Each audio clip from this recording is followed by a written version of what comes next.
സംസ്ഥാനത്തെ മെഡിക്കൽ കോളേജുകളിലെ ഉപകരണക്ഷാമത്തിൽ ഇടപെടലുമായി സർക്കാർ 100 കോടി രൂപ അനുവദിച്ച ധനകാര്യ വകുപ്പ്. 65 കോടി രൂപ സർക്കാർ ആശുപത്രികൾക്കും 35 കോടി രൂപ സ്വകാര്യ ആശുപത്രികൾക്കുമാണ് അനുവദിച്ചത്. എന്നാൽ ഈ വർഷം മാർച്ച് വരെയുള്ള തുക ലഭിക്കാതെ സമരം പിൻവലിക്കില്ല എന്ന നിലപാടിലാണ് വിതരണക്കാർ. ആശുപത്രിയിലെ ഉപകരണക്ഷാമം പരിഹരിക്കാൻ താൽക്കാലിക ഇടപെടലാണ് സർക്കാർ നടത്തിയിരിക്കുന്നത്.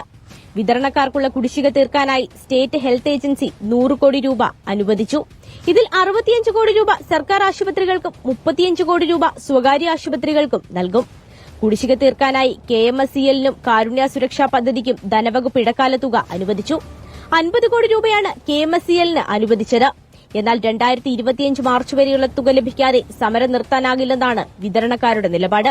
തിരുവനന്തപുരത്ത് 4 ദിവസത്തേക്കുള്ള ഉപകരണങ്ങളാണ് അവശേഷിക്കുന്നത്. കോഴിക്കോട് ആൻജിയോഗ്രാമിനുള്ള ഉപകരണങ്ങൾ ഉയർന്ന വില നൽകി പുറത്തുനിന്ന് വാങ്ങേണ്ട അവസ്ഥയാണ്. ശസ്ത്രക്രിയകൾ മുടങ്ങുന്ന സാഹചര്യമുണ്ടെന്ന് ചൂണ്ടിക്കാട്ടി കഴിഞ്ഞ ദിവസം തിരുവനന്തപുരം മെഡിക്കൽ കോളേജിലെ കാർഡിയോളജി വിഭാഗം മേധാവി ആശുപത്രി സൂപ്രണ്ടിന് കത്ത് നൽകുകയും ചെയ്തിരുന്നു. പിന്നാലെയാണ് സർക്കാരിന്റെ ഇടപെടൽ.